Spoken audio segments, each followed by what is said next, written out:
یہ جو سسرال میں عورتیں ظلم کا شکار ہوتی ہیں بعض جگہوں پر, تو یہ قانون سازی ہونی چاہیے کہ ایسی عورتوں کے لیے مرد پر لازم ہو کہ وہ اس کو گھر, بولو بھائی, یہ عورت کا بنیادی حق ہے. عورت کی جو پرسنل لائف ہے شادی کے بعد, اس میں شوہر کی بہنیں, ان لوگوں کی زبردستی کی مداخلت, ایسے ایسے کیسز آتے ہیں, سسر صاحب بغیر اطلاع کے کمرے میں گھس آتے ہیں کہ بھئی میں تو باپ ہوں اور یہ میری بیٹیوں کی طرف. پرائیویسی بھی تو کوئی چیز ہوتی ہے نا. اور وہ لگائی بجھائی جو گھروں میں, کئی عورتیں اس جوائنٹ فیملی سسٹم کی وجہ سے, جہاں بہت سارے فائدے ہیں وہاں کچھ نقصانات بھی ہیں, بہت سی عورتیں اپنا ذہنی توازن کھو چکی ہیں. نہیں آ رہی بات. بعض دفعہ مرد کو نا اللہ نے, جو غیرت مند مرد ہے اس کو بڑا ظرف دیا ہوتا ہے اللہ نے, وہ بڑی بڑی خامیاں بیوی کی برداشت کر لیتا ہے یہ سوچ کے کہ یار چلو زندگی کو گزارنا ہے. لیکن بعض دفعہ مرد کی جو ماں ہے اس کا ظرف بڑا, بولو بھائی, نہیں ہوتا. بہنوں کا ظرف بڑا نہیں ہوتا. وہ چھوٹی چھوٹی باتوں پہ نا وہ بھر رہی ہوتی ہیں کان. حضرت حکیم الامہ مولانا اشرف علی تھانوی رحمہ اللہ تعالی نے بہت جگہ یہ بات لکھی ہے. فرمایا کہ گھر میں عزت اور محبت چاہتے ہو تمیز سے, تو بیوی کے لیے الگ گھر کا انتظام پہلے کرو, شادی بعد میں کرو. بہت خطرناک باتیں کر رہا ہوں میں, اور خواتین سے کہوں گا اگر میاں کی آمدن اتنی نہیں ہے تو گزارا کر لو. ان سے تو میں یہی کہوں گا بھائی گزارا کر لو, لیکن عافیت اسی میں ہے کہ الگ گھر میں ان کو, بولو بھائی, رکھا جائے. بڑے مسائل ہیں, بڑے مسائل ہیں. تھوڑے دنوں میں نا آپ کو یہ پتہ ہی نہیں چلے گا کہ غلطی ہے کس کی. پتہ ہی نہیں چلتا کہ اماں کی غلطی ہے, بہنوں کی غلطی ہے, یا بیگم کی غلطی. تو پاگل ہو جاؤ گے تھوڑے, سر کے بال بالکل. تو بہتر یہی ہے اگر اللہ نے گنجائش دی ہے, بولو بھائی, الگ رکھا جائے.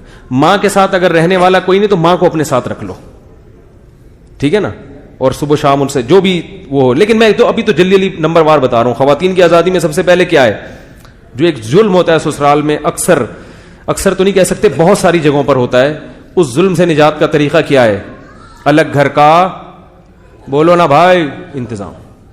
الگ گھر کا انتظام. دیکھو میں اپنی مثال دینا مناسب تو نہیں ہے, میں نے جتنی بھی شادیاں کی ہیں ہر زوجہ کو الگ گھر کا انتظام میں نے پہلے کیا ہے, شادی بعد میں کی.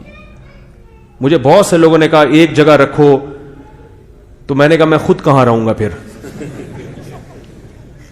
ایک جگہ اگر میں سب کو رکھوں گا تو یا تو میں ہیلمٹ پہن کے گھر آیا کروں یا گھر آنا ہی چھوڑ دوں.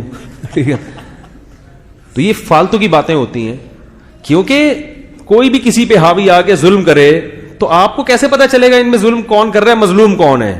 یہ فیصلہ کرنا ممکن ہر جگہ ممکن نہیں ہوتا. تو بہنوں سے تو الگ ہی رکھنا ہے. زیادہ ہے تو کون ہے, ماں ہونی چاہیے. بہت زیادہ ہو گیا تو کیا, ماں ہونی چاہیے.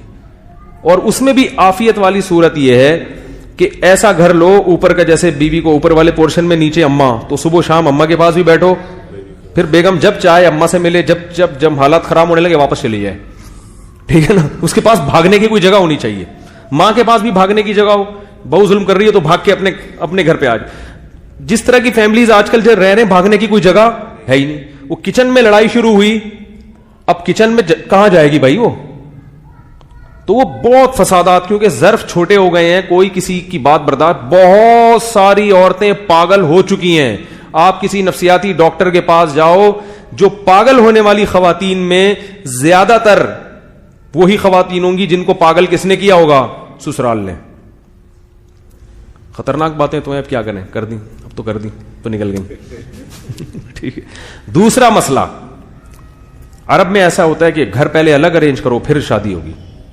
اسلام نے بھی عورت کو یہ حق دیا ہے نا کہ بھئی, کہتے ہیں فقہا کہ ایسا کمرہ ہونا ضروری ہے اور اتنا پورا اس کا سیٹ اپ الگ ہو. لیکن ایک ہی گھر میں اگر آپ ایسا کمرہ دیں گے نا, تو آج کل جو مشاہدہ ہے وہ یہ ہے کہ پھر بھی دخل ہوتا ہے سب کا.